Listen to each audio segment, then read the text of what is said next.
Hello, everybody, and welcome to Rising Stars, where we showcase local Montreal talent on the rise. Today, I am joined by a young but seasoned actress in the Montreal acting community, Samara O'Gorman. Samara, thank you so much for being here. Good morning, Michael. Thanks for having me. Of course, we have so much to talk about your acting experience. But I really want to start off with your involvement in the Montreal St. Patrick's Day Parade. Yes. You're a big player in that parade. Talk to me more about that. Well, I guess to preface all of that, people were surprised when I graduated from professional theater and I didn't go on to study theater in university, maybe get a master's degree in the professional arts. I decided to go into Irish studies. Okay. And Concordia University here in Montreal has an exquisite program for that. And I feel like once you find your niche, really delve into it. And I loved the program so much, it got me involved in the parades. And there's so many parades in Montreal and in the surrounding areas for the St. Patrick's Day festivities. And yeah, just skyrocketed my interest in my own heritage. It led me to become trilingual, so I could speak in Irish Gaelic now. Wow. It led me to travel to Ireland and just kind of have this newfound adoration for my community and my culture. For sure. And just jumping off that, are there any Irish actors or actresses that you draw inspiration from? For sure. I think everyone on the cast of Banshees of Inisherin. That movie was very special. I think everything Martin McDonagh is putting out right now is really great. Saoirse Ronan, she's amazing. Yeah. I just finished reading Brooklyn, which was turned into a major motion picture back in, I think, 2015 now. Yeah. She's really inspiring.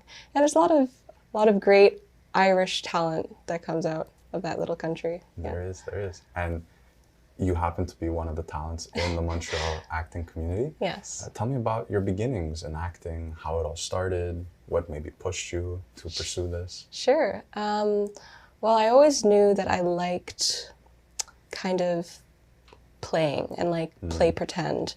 In high school, I actually didn't take drama. I was in art class. Okay. So it always seems like I'm doing something else on the side, whether it be Irish studies or visual arts. Yeah. I was in art and I was working on painting and sculptures. And I kind of watched from afar what the drama classes were like. But then I joined the Glee Club with they had a focus on musical theater. And the director at the time had a background in professional theater. So she really honed in on us, not only mastering our singing and dancing, but also our acting. Okay. So I think it was a moment in 9th grade for me. I had previously been in lots of other plays, like in 4th and 5th grade, like Alice in Wonderland. A card was my first role. Oh, nice. I was an understudy for one of the cards, but in 9th grade, I was in Annie, and I was one of the orphans. Okay. And it was Hard Knock Life. And I had Classic. a bucket in one hand and a face cloth in the other. And I just became the character. It was the first time in my life where I kind of dissociated from who I was, who Samara was, and I became the orphan on stage. And it was kind of like an out-of-body experience, and I just slammed my props down. I'm like, this is what I want to do. And then from there on out, I got into professional theater at Abbott. It was an amazing, extraordinary 3-year program, and I haven't stopped. I joined ACTRA, got an agent. It's something that I've always wanted to do, and it's my dream. For sure. Yeah. For sure. And take me through maybe that first year in John Abbott, because it is a bit of an intensive program. Like you said, full-time, 3 years. You're surrounded by, I think it's 30 students. Yeah, Pretty much all strangers. Yeah. Take me through that first year training for the first time professionally. Sure. A lot of people don't know how heavy a program like theater can be. And I'm so happy because it's almost like the course load is almost as hard as nursing or engineering. Yeah. And I would argue that because you have as much work, but you don't have the time to do it because you're always at school rehearsing for a play. Exactly. So if your class starts at 8:30, you're there up until 11 p.m. at night. So more than anything, I think my time in theater school taught me time management and how to properly manage my time as an actress. I think that was one of the most valuable lessons I ever learned. Yeah, it really shaped me into who I am and taught me how to organize myself.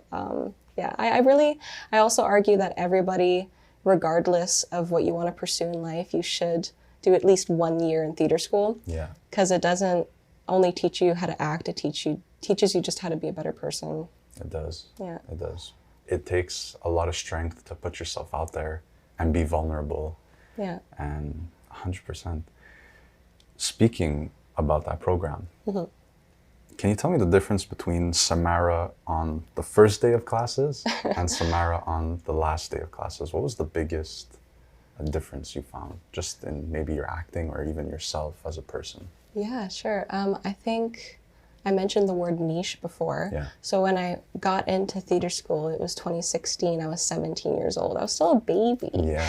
I barely knew what I liked. I mean, I had a background in Broadway and musical theater from my Glee Club, like we had previously talked about, but I didn't really know where I wanted to gravitate towards. And it was only in my third year of college that we had a film class, sort of like what's happening right here with the lights and the cameras. Yeah. And I think something sparked in me that day too, where, oh, I could not only showcase what I love to do on stage and rehearse it in a more theatrical sense, but I could also kind of showcase it on set. Yeah. And this was a whole other world that kind of completely opened up for me. And I delved into it as much as I could. And also my time in Irish studies after that and after graduation, it helped me get into this community even more because in university as a student, you don't have time necessarily to be in plays a lot. Exactly. I'm sure you know the rehearsal time. It's a lot of time out of your schedule. So I got the chance to act on set on the weekends and kind of feel my way and test the waters in this world, and I've been adoring it. I think this is my niche for sure. For sure. And also, just in talking to you, I could tell you're very proud of your Irish heritage. Yes. Being now in this for 7 years in the community, you said you've built up contacts. Are there any plans to maybe shoot something more Irish focused? Yeah. Like a movie or a play or... That's my dream, Michael. Yeah. So I've told my mom this for years and years and years. My dream, my absolute dream is to showcase somehow both my love for film and acting and my love for my Irish heritage, whether that's in an Irish language film, and that would be Oscuelga in the Gaelic language. Oscuelga. Yeah, there you go. Nice. Perfect pronunciation. Nice. Yeah, like either if it's showcasing the Irish language in an Irish period drama or something like a documentary. I go to Ireland, I go in a rural community and I showcase their culture and art.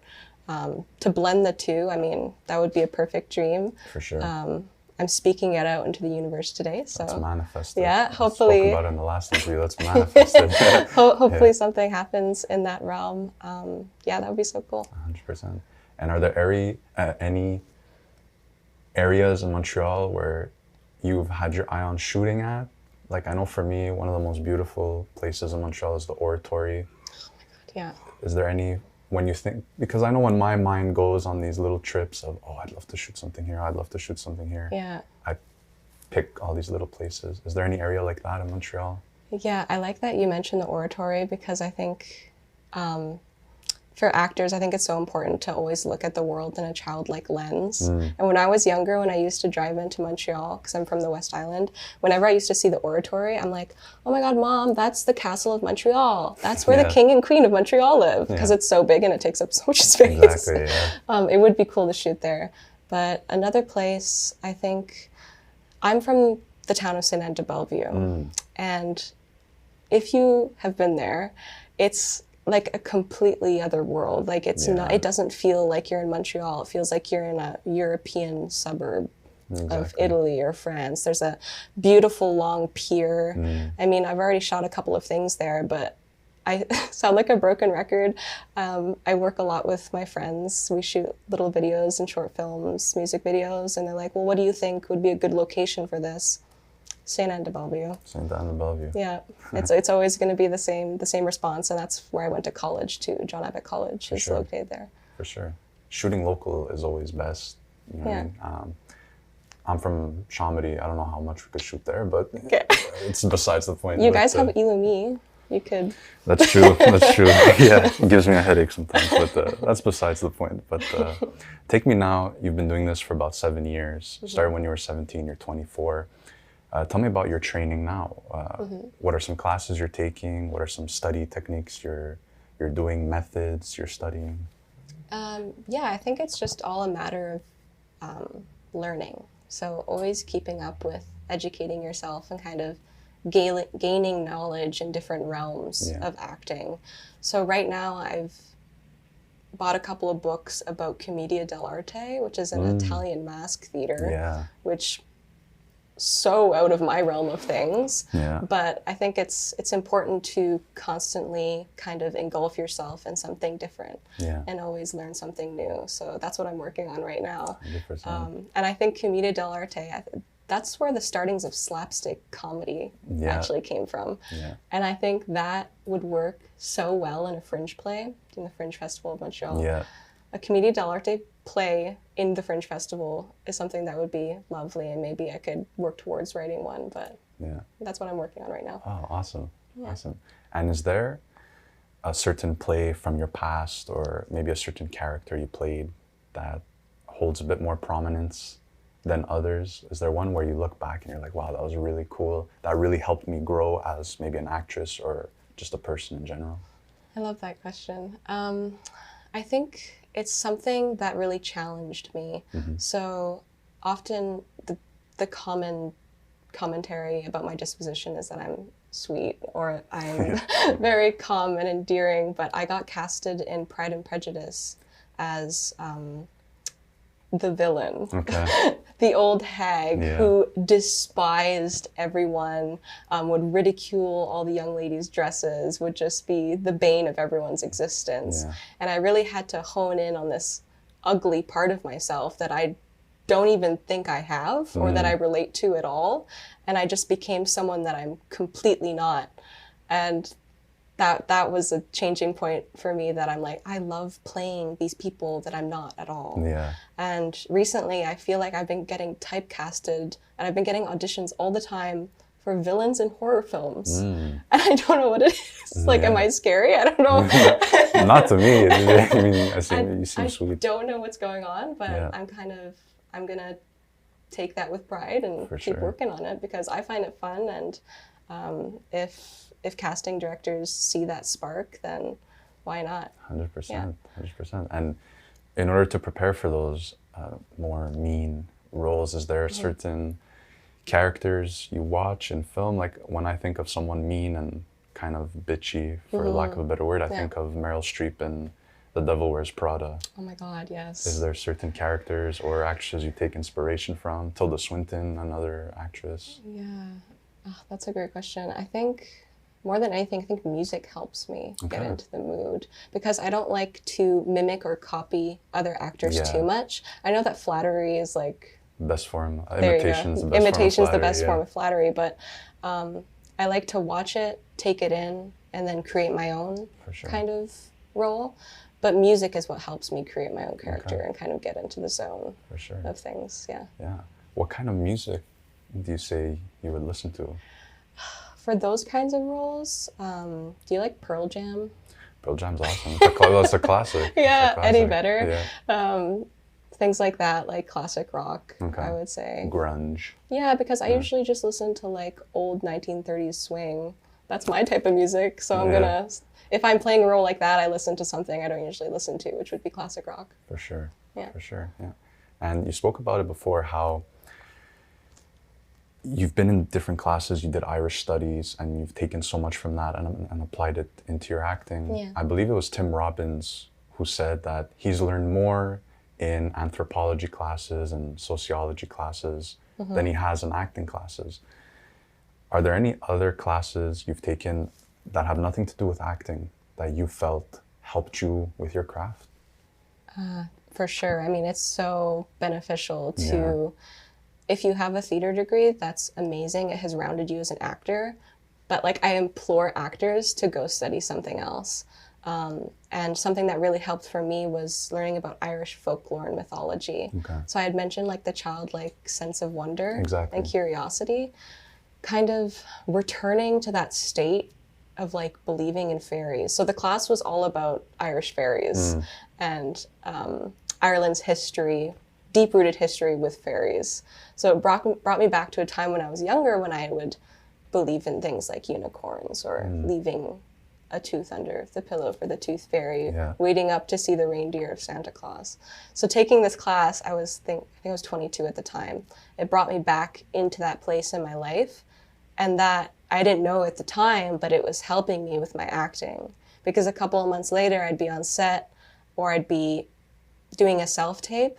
I kind of viewed the world differently because I had been learning about fairies, which is something so taboo to most people. Yeah. But I think if you let in that curiosity again as an adult, I think it'll really paint the world around you with such color. Yeah. Especially if you're an actor and you want to play pretend all the time. Of course. And if you want to put yourself into somebody else's shoes, it'll just completely color your world and you won't see it in black and white. That's a beautiful way of looking at it. I've never heard it explained like that. That's wonderful. And to speak about the inner child, in our last interview it was brought up, and it brings me to my next question.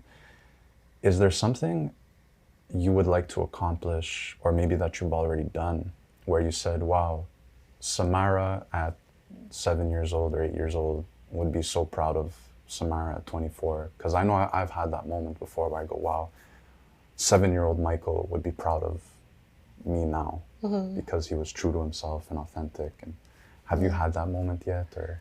For sure. I think it happened this year on St. Catherine Street. Oh, nice. So that's where the St. Patrick's Day parade is. And I spent a lot of my childhood with my parents, and they'd bring me to all the St. Patrick's Day dances, or we'd be listening to tunes and jigs at dinner. They always thought it was very important for me to like surround myself with my Irish community. Of course. And my mom was the one who got me involved in the parades. Okay. And again, the parade was actually a form of acting in itself, because to become queen of a parade, it's a public speaking contest. It's like what we're doing now. Exactly. It's a common misconception that it's a pageant. It has nothing to do with that at all. You get on stage and you talk about your community involvement, your Irish heritage, and then you showcase a talent of some sort. And yeah, so it was a form of acting in a way, and I became queen of the parade in a moment I was really proud of, and I think little Samara would have been proud of, is seeing me wave on St. Catherine Street on St. Patrick's Day. It was something really special. I'll never forget it. Of course. And now heading forward, because you do have this platform where you're full actra, you're acting, are there things you would like to do for your community, because now you have a bigger platform and you're able to kind of get yourself out there and get the Irish community out there more? Yeah, and I think it kind of gravitates away from all of that. Another big passion of mine is poetry. So I'm a writer and I have a book out right now. Oh. And a portion of the sales go back to mental health advocacy. So I take everything that I've learned within the acting realms and in Irish studies, with all that childhood sense of wonder and stuff. I take that and I bring it to schools. So something that I do, and I'm about to start again in the fall and in the winter, I go to high schools and elementary schools and I talk to the students about mental health, bullying, community involvement, how poetry can be a coping mechanism. Of course. I talk about my background in acting. That's something I really, really hope to give back to my community, and I hope it's been working. I think it has, because I've had a couple of conversations with the students and they think it's beneficial, so that's all that matters. Especially at that age, it's a very confusing age, especially high school. If you want, can we know the name of the book? Yes. Just in case. It was called What If the Sun Died? What If the Sun Died? Yeah, it was a #1 bestseller in the mythological storytelling category. Wow. Yes, which is still so weird to say. I can't say, I'm like, am I truly saying that? But it got released 2 years ago on the summer solstice. Thank you. Congratulations. Thank you. That's awesome. Wow. Heading forward, we had mentioned you're full actra now, you're a working actress. Can you talk to us about some of the differences between the non-union world and the actual world? Because a lot of the actors that will watch this may still be non-union. Can you just let us know maybe some of the differences? Yeah, sure. So I would say if you're a theater-based artist, back when I was doing a lot of theater in college and a lot of fringe, and if you don't have time to maybe work on a set a lot, it's great to be on non-union because non-union projects are really fun, and I think they really round you into a great actor. But once I got into university and I started to do a lot more film, short films and features and music videos, I found being ACTRA, it makes me feel protected in a way, and it makes me feel safe and comfortable, which is really important because, as you know, acting, it can drain you in a way. It's a type of exercise. You're using your mind and your body, using everything at the same time, and it takes so much focus. And you don't want to be worried about other things that make you comfortable or not. So if you're on a union set, that's all taken care of. They're really great, and I love ACTRA so much. It's one of the best decisions I've ever made, truly. For sure. Yeah. And I'm sure that's reassuring because there may be some actors or actresses who may not know if they want to make the leap to that, if they just want to stay non-union. But that could be very reassuring for them. And tell me about maybe some projects you're working on now, if you could talk about it. I know NDAs are involved. And are there any up-and-coming projects for Samara O'Gorman heading forward? In the acting world, no. I've just been kind of persevering with the self-tapes all of spring and summer, knocking one out after the other, hoping something lands. It's all about perseverance. For sure. In the acting world. I think the strike has had something to do with that, of course, in a certain way. But I keep going, you know. You learn something new every self-tape you do, every audition you do, you're always learning. So there's always something to take away from it. Nothing has landed yet. I have nothing planned, but you wouldn't know because I can't say if I do have something planned. You signed the NDA. So I might be lying to you right now, Michael. We don't know. We don't know. But I wanted to ask you, because in acting there's a lot of waiting around, a lot of I gotta be patient, maybe some months where you don't get anything. How do you deal with that, and what is some advice you would give an actress or actor who is having trouble with that, not getting roles as much as they'd like to? I think it goes back to the whole thing that kind of start a hobby, you know? If you're an actor, don't only be an actor, do something else. So I'm always writing poetry. I'm working on a new book right now, and that really keeps me busy. And then I have my Irish community stuff too that I'm doing all the time. It's not only in March, it's all year round. And talking at schools. So if you're an actor, maybe, you know, start taking dance classes or do Italian mask theater. Take improv classes on the weekdays, you know, something that always keeps, you know, the magic flowing, and keeps you focused and driven. And when something comes, something will come. It's always a surprise. Oh, it is. It is. It comes to you when you least expect it. Yeah. And I think that's the magic of it. But don't just sit around and wait, because I feel like acting jobs and opportunities come to you while you're working on different things. Yeah. And while you're working on different things, you're making different connections with different people. And especially the acting community here is so small. Yeah. Everybody knows each other. Yeah. So if you're busy doing something else, you could be making a really valuable connection somewhere else that will lead to another job maybe 6-7 months later. Exactly. So you never know where it's going to come from. Exactly. And that's amazing advice. I agree wholeheartedly. Was there a piece of advice you got from maybe a fellow actor or a teacher that has really stuck with you over the years? Yes, absolutely. And I just repeated it yesterday too, because I did a couple of Irish gigs. I was singing yesterday at an Irish concert, and I felt so nervous. Yeah. And I always turn to my mom, I'm like, I can't believe I'm still getting nervous at 24. I've done so much over the years. Why am I still getting butterflies? And then I always repeat this mantra that my acting director from John Abbott said. He said, nerves means you care. Yeah. If you're nervous, it just means that you care about what's about to happen and the job that you're taking part of. You know, I was nervous before I came here today. That just means I care. Me too. That just means you care. So if you're nervous before a gig or before getting on set or before going on stage, it just means that you're taking kind of priority for the role you're about to play. Yeah. And I've always thought about that. Yeah, it's true. It Reminds me of what George St. Pierre said. He goes, before my fights, I was always nervous, but those were the best fights. I always won. There you go. And there was one fight where he didn't feel the nerves. He wasn't nervous, and he got knocked out. He goes, so I always look for those nerves. I never knew about that. Yeah. Oh my God, Yeah. spot on. And I had the pleasure of filming a scene with George St. Pierre in an acting class. Oh my God. And that brings me to my next question. Is there somebody you would like to work with heading forward? Could be in the community, could be someone in Hollywood or even in New York on Broadway. Different realm, but there's an American poet called Amanda Gorman. She, Any relation? So, no, which is so ironic Yeah. because she's just missing the apostrophe Yeah. there. But she did the poem at Joe Biden's inauguration 2 years ago. It was called The Hill We Climb.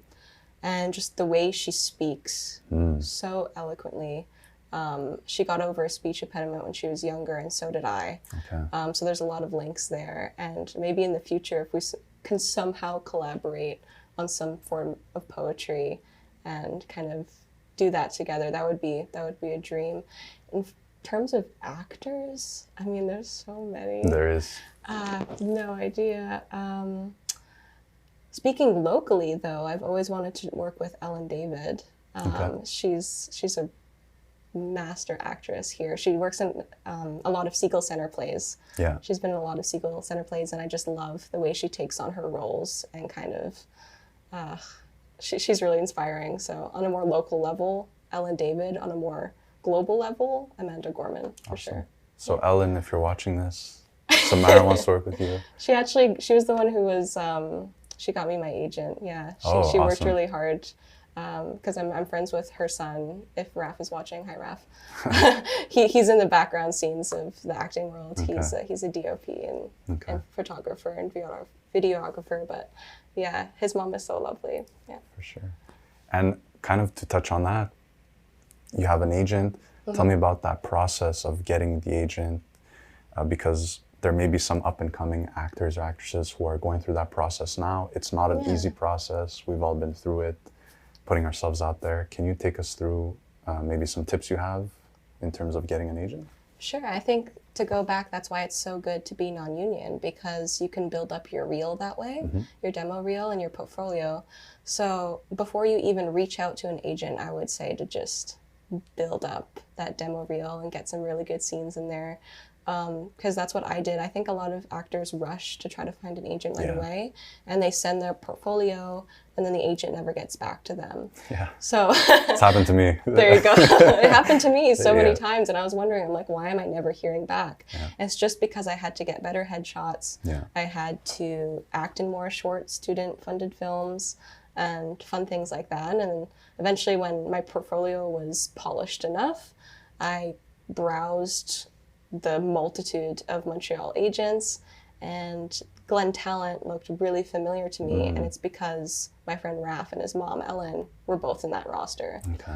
So then I called him up, I was talking with her, and they both agreed I would be a good fit, and before you know it, I had a in-person meeting. That's another thing I would recommend. Yeah. If you want an agent, ask to meet them in person. Make that like very personal relationship with them off the bat. Don't ask for a phone call. So I went in person, and I met her in person, and we talked for a long time, and she asked me what I wanted out of the acting world, and then we got signed on the spot. So Nice. it was lovely, and I really like. Hi Chelsea, if you're watching this. that's my name, my agent. But yeah, she's great. That's awesome. And heading forward, do you have any plans of going to New York? Maybe making the move to Hollywood after the strike is over, of course, or? It surprises a lot of people when I say not really, because I have so much hope for Montreal. Yeah. The Montreal film scene is incredible. Like, they just filmed Scream here, Transformers a couple of summers ago. There's so much happening here all the time. The Brooklyn film, the Irish film that I mentioned at the beginning of our conversation, that was shot here because it looks so much like New York. Yeah. There's so much happening all the time that do I necessarily have to leave a place that I love so much, you know? If it so happens that I do get a gig in LA or New York or Vancouver, of course I'll go, because every opportunity to create, like, why not? Yeah. But I'll always come back. I don't think I'll ever move away from Montreal because this is where my heart is, and I have so much faith for this city, and I think it's really starting to grow, and it's really starting to become something really special, for sure. It is. It is. We're very lucky. It's such a beautiful city. Whenever I go on vacation, I'm always on vacation. I'm like, wow, like, Yeah. I miss Montreal. Same. Because of how amazing it is. And that kind of brings me to my next question. As a Montreal actress, what is something you'd like to see more of in the Montreal acting community? Oh my goodness. Well, I think just to see the video game realm grow even more than it already is. Because I think Montreal is known as the video game city. It is Ubisoft. Yeah, and it's amazing. And I haven't put my foot in that door yet. It's something that I would love to explore. Don't know how to get started, but yeah, just to see that grow even more, because I think it's a video game hub city. It is. With mocap and all that, Yeah. and voice acting. Yeah. So yeah, I'd like to see that realm grow even more, for sure. Awesome. Yeah. Awesome. And final question. Sure. If they were going to make a movie on your life, which actress would you like to play you? Oh my God. I've asked this all the time, and oh goodness. You know, I would say, just on the spot, because I've been thinking about it, the actors in Stranger Things are so talented. They are. And you've seen them grow from when they got casted, like at 10 years old, and now they're young adults at 18, 19. And they're only getting better. And one particular actress in that show that has always stood out to me is Sadie Sink. Her talent is extraordinary. She's in so many beautiful things right now. Yeah. And I like the way that whatever role she's playing, she really feels it.